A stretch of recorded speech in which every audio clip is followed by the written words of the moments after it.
guys, it's Mark, and I'm in New York City, and you're not going to believe who I've come down to see today. I'm spending the evening with three of my favorite hypnotists, but you're going to have to figure out who it is. The first one is from New York. Her last name is an animal with feathers. You can go figure it out. That's right. It is the one, the only, Maria Burtz. Wave hi, Maria. Hi. My next one is more related to the dolphins than she is to wildlife with wings, and that is the one, the only, my favorite athletic hypnotist, Joni Knighty. Hello, Joni. Say hi. Hi, everyone. So good to see you. Well, in that pan, you probably saw the last of them all.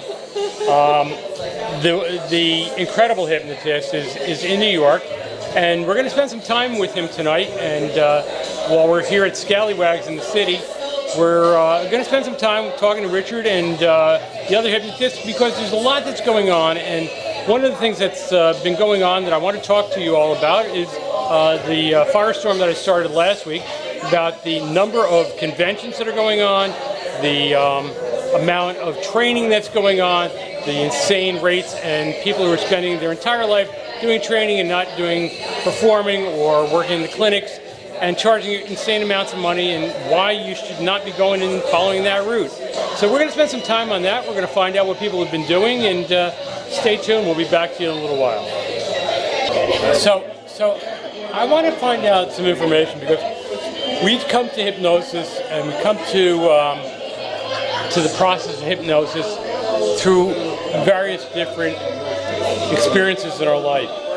And I've got three other hypnotists that are with me here tonight, and I want to find out some more information about what brought them into this scenario, what made them become a hypnotist. So I'm going to start tonight with a friend of mine, Joni Knighty. Joni, as you know, or if you don't know, you should know, is a tremendous hypnotist. Her work with athletes is among the best in the country. Joni is really at the top of the game. She is working with Olympic level athletes, the top of the top, the best of the best. And I want to find out what it is that drove her into the world of hypnosis. So Joni, thank you for spending a few moments with us. What is it that brought you to this world? Why hypnosis? I know you've got your specialty is in other areas of counseling, but what was it about hypnosis that brought you into us? Well, first of all, thank you for asking that question. I appreciate that. I was just in an interview 2 days ago with Gregory Dwyer, and I was speaking about the big why. And so I think it is good to have these questions asked to remind us about why it is that we decided to do what it is we're doing. Because if we don't know, we shouldn't be doing it, right? So, I have been working with an anger and violence intervention program that I pioneered 26 years ago. And also, I've been working with athletes for over 15 years. But I came to a point where I realized that I needed to find something that worked faster, was portable, and also permanent.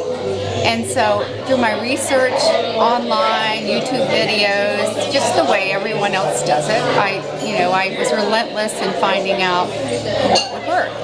And I decided that neuro-linguistic programming, NLP, and hypnosis was the way to go.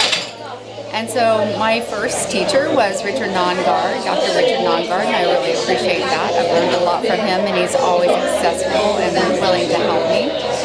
And Steve G. Jones, actually, because as you know, he has many videos and YouTubes online, so he's pretty smart about that. And so I experienced those initially, the self-hypnosis audios, and I decided that I'd like to do that myself. And so that's kind of a long answer to your question, but that's how I got started.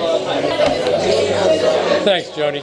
Yeah, and that one of the things about the conferences that are coming up is that we've seen Steve G. Jones, and I too have watched Steve's videos, and I've done work with Richard Nongard, and looking forward to getting together with Richard at the No BS conference in February in Las Vegas. And if you haven't considered that possibility, it's something you really should consider, because for the first time, I think in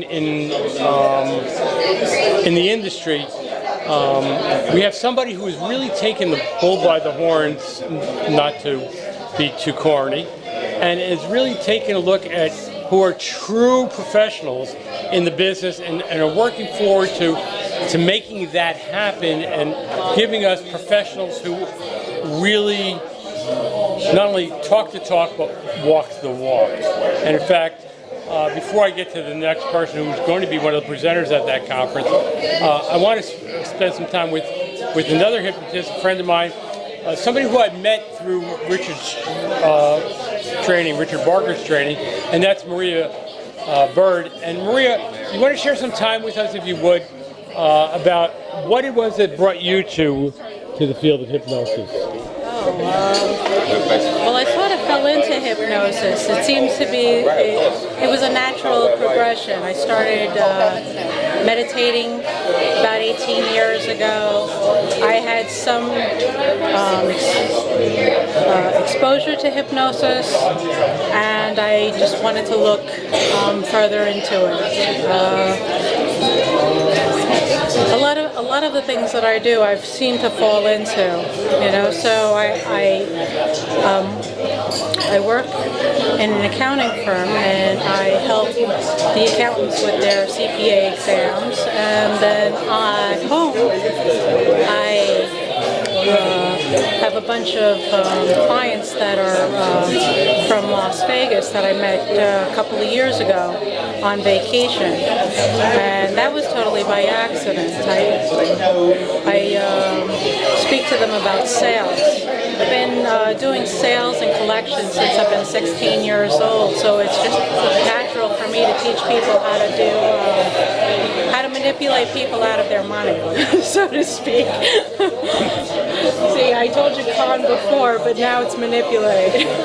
So I don't want to spend, and I really don't want to spill the beans here, but one of the things we were discussing before we were on camera had to do with an experience you had with hypnotists that were less than scrupulous, some things that were going on, and these are some of the concerns that I have with what we are doing as an industry, that it's really important that we need to start policing one another and seeing how it is that we do things. You know, ethics is so critical, and it really is something that we really need to spend a tremendous amount of time in, and I'm really concerned about some of the things that I've heard over the past with not only hypnotists who got into the business because they too were concerned about their own experiences, but what it is that we can do. One of the people that I've had a chance to meet and really get to know, and I'm happy to be able to call my friend, is the incredible hypnotist Richard Barker. For those of you, all of you know who he is, who are on this website. But I do want to spend some time with Richard because he is doing some exciting things, and he's going to be presenting at the No BS convention along with a great script of characters. Marc Savard, Kevin Lapine, who is the organizer of the conference, Emily Lapine, Nadine. That's right. Nadine is going to be there. Is Kelly going to be? Kelly Carls. So that's on the stage side. On the clinical side, I really want to I'm going to be torn because I do both between the work of Bill Arundel and Richard Nongard and Martin Castor, and you know, it's just such a great cast of characters. But these are people who are really doing the work. So I want to spend some time with Richard right now because Richard's been really pushing the buttons of not only getting hypnotists out on the field and really doing the training that works, but the most important part of the work that Richard's doing, I think, more than anything else, is the work that he's doing in getting you to learn how to market yourself. And I want to spend some time with him on that. Richard, what do you think? What's new and hot in the world of marketing? Well, I think there's a couple of things. One is email is not as effective as text message. So that one, everybody checks their text messages pretty much immediately, just like Joni is right now. And yeah, of course you do, because it's a text message. So that's hot right. Of course. So that's hot right now with marketing. But email, Joni hasn't checked her email tonight, but she checked her text. Maria's going to go and check her text right now because it was a suggestion. I'm checking my Facebook. And that's the other one I was going to say, the number 2 hot thing at the moment. You didn't check your text because I did when you were talking. I asked you to order a Malbec. Did you see your reply? Yes, thank you. But I actually do, I'm working all the time on my phone. Okay. So text messaging is obviously very important and critical. And the second thing is, I think that's going to go into 2018 and beyond is Facebook Messenger bots. They're not going to go away. ManyChats and Facebook bots. And if you don't know what I'm talking about, then you've pretty much been on the receiving end already without maybe even knowing it. When you put an order in on something you saw on Facebook and it pops you out to the shopping cart, whatever that thing might have been, like an omelette toaster or something strange, it bounces you right back to Facebook and it shows you your order and your shipping address and delivery details all within inside Facebook. So I think honestly Facebook is going to replace landing pages.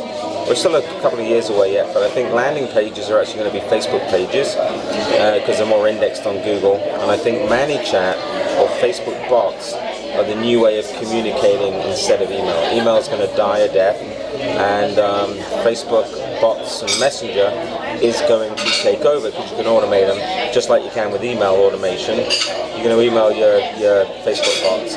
And then SMS marketing, as you know, text message marketing, you can already automate it and you can already broadcast it, you can do voice broadcast. But the problem is it's a little bit tarnished because of all the spammers, spamming, your cell phone right now. So it needs to have all regulation before that gets more effective, but it will be the most effective way. So I'm excited. I mean, we're sitting here, in the middle of New York City.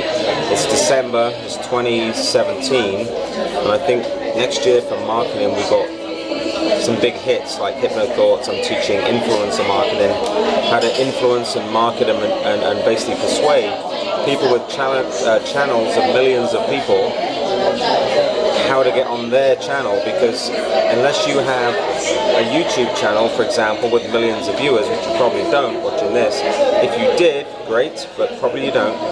But how do you leverage other people's social media influence? And I think that's going to be big in 2018 as well. I think that's going to be influencer marketing. You heard that word, that buzz phrase, influencer marketing is going to be huge in 2018. Facebook bots, robots, Facebook bots is going to be huge as well. Richard, thanks. And one of the reasons that I'm spending some time with you on video today is because working with Richard, and as I said, not only is Richard a friend, but I've had the opportunity to spend some time with Richard and see his training programs with regard to video and how important it is.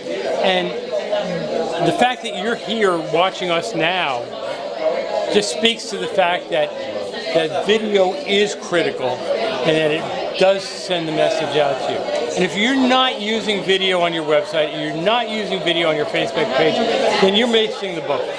Because here's this proof. The bottom line is, in this environment and at this time, people want to see what you're about.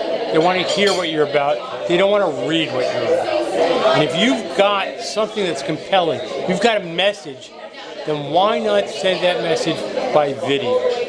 And that's the whole point. The thing is that, and this is the part that really confuses me, and I want to spend some time, and I know this is controversial, and maybe some of the people at the table tonight are going to shy away from it, but the fact of the matter is that as hypnotists, we need to be carrying our message in a better way. We need to send our message to the world outside. What we have, what we do is important, and the fact is that we can do it better. We shouldn't be diminishing our self-worth. We shouldn't be undercutting one another. We should be working together as a community to find ways to improve the message that we're sending, to improve the ways that we're doing things, and showing how that we, as a community of hypnotists, can improve the hypnosis community.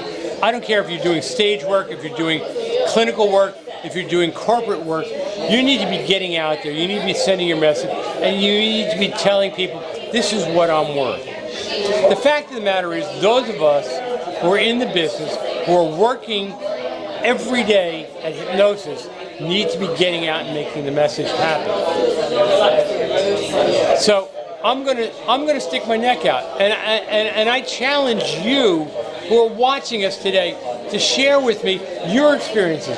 If you're not making the top dollar, what you want to make, you need to be telling us what you need to do to make that happen. Focus on getting that gig. Not at $500, not at $600, not at $700, but what it's worth. $1,500, $2,000, $3,000 an event. You don't need to be doing the gigs for $300, because if you stop, you'll find you're going to do a lot more gigs at a lot higher number. Now, I don't say that from lack of experience. I say that because that's the mindset that I've been taught and followed, and it is working for me. Yeah, I don't post every day that I'm going to this event or going to that event. But I can tell you right now, this is Tuesday night. This is the only night I've got this week that's free. Wednesday I've got a gig. Thursday I've got a gig. Friday I've got a gig, and Saturday I've got a gig. If you're not doing that, why? If you're not doing that with your clinical clients, why? Because you don't believe in yourself. What can you do to believe in yourself more? So let me throw that out to the crowd here. I've got three tremendous hypnotists with me. Share with me what it is that you think you could be doing better to share with your peers to get them to really stretch out, stretch their wings, spread their wings, and be the hypnotist that they want to be. Maria, I'm going to put you on the spot first because you're sitting right there. I want to know what you think that we as hypnotists can be doing better to carry our message, to get out there and really get clients into our book. If I'm not mistaken, you had something about that in your Hypno Thoughts conference about being and selling and getting the clients that you want. Is that so? Yes, I did. Okay. So why don't you share with us, because you had that expertise. Well, basically, what you should do is talk about it any chance that you get. When you go out to dinner and you have the waitress come over, you ask questions about them, tell them about yourself. I went on vacation a few years ago, and I had a vacation through the Hilton, and they were going to sell me a timeshare in order to have a room for a discounted fee. So when they were trying to sell me the timeshare, I started talking about hypnosis and how to make their selling better. And that's how I gained most of my clients out in Las Vegas. I have 16 clients in Las Vegas that I consistently talk to over the internet, and we discuss how to use NLP and hypnosis in their selling. That is absolutely tremendous, because and that's one of the points. We get out there. It's when people ask you, what do you do? What is it that you do? What is it that you tell them? I just had an experience with my wife, and she was seeing a doctor for the first time, and one of the questions on the questionnaire was, what is it that your spouse does for a living? And the doctor was fascinated at the fact that I'm a hypnotist. And that's what I put down. That's my vocation. That's what I do for a living. And she was more interested in finding out how I can help oncology patients, cancer patients, get through their treatment and get through the trials and the challenges that cancer and cancer treatments pose for them. So let me hear some thoughts that Richard has, because Richard is not only out there doing it every single day, but he's also one of the instructors that makes a difference. He works with his people, he gives information, and especially about getting your message out and how you do that. And some of the programs that he has and he shares with you is really powerful, and it's cost effective. We want to talk to him about that. Richard, some of the things that you teach people about is how to market themselves, how to get their message out. And what kind of programs can you offer them, can you share with them some of the things that I know you shared at HypnoThoughts this past year. Why don't you tell us some of the things that you think people need to be doing that they aren't doing right now? I think one of the things with marketing is a lot of people struggle with it, because they don't find it interesting or exciting, or it's not techniques or tools that you would typically use in a hypnosis practice. But obviously it's the lifeblood of any business. In terms of programs, I would say definitely go into the No BS convention. I'm going to be teaching how to effectively use press releases to your advantage, marketing. Thank you, my darling. And I think, press releases are a way to get on page 1 of Google, so it's vastly important. Also at HypnoThoughts, so it's a No BS convention. At HypnoThoughts, I'm going to be teaching influencer marketing, and also I'm going to be doing a stage hypnosis class for everyone. I encourage you, if you don't want to actually have a stage hypnosis career, but you want to use the stage hypnosis skills for your everyday hypnosis practice, then that would be a good 2-day post-convention workshop to go on. I think with marketing, you've got to be consistent, so you need a way to learn marketing at your own pace online, so watching videos in your own time, and keep you in the loop. And the easiest way, I guess the cheapest or the freest way, is just go to marketingninjahacks.com, and you can sign up for the newsletter and the Facebook group, actually, Marketing Ninja Hacks as well. And every once in a while, it's not a spam group. That's what I like about it. I don't spam people with any like upsells or sales and things like that. But what I do is, when I find information, I post it to the Facebook group, and I also put it on the newsletter. As I discover it, I post it. So if there's a video of something like, for example, Facebook bots, which I discovered a couple of months ago, that really has made me a good amount of money, and it's helped me with my clients, I'll post that on Marketing Ninja Hacks newsletter, and I'll record an over-the-shoulder video so you can see just what it is. And if that falls in line with what you do for a living, great. If it doesn't, you haven't lost anything. But I think with marketing in particular, which was the question, you just got to be consistent and current. People are teaching old stuff, and you need to be up to date, current, and get a return on investment for the time you spend learning the marketing, investing some money in the marketing, and buying these programs. But I teach you that through what I actually use and what works. I've spent a lot of time and research and development using what I believe to be the best tools out there. It's obviously paying dividends, because I'm not shy of clients for hypnosis, hypnotherapy, or for shows. So it's obviously working for me. I have no problem passing that on to other people, and just educate, learn, educate, and let me know if you need any help. I'm more than happy to help you. So just find me on Facebook, reach out to me. That's great information.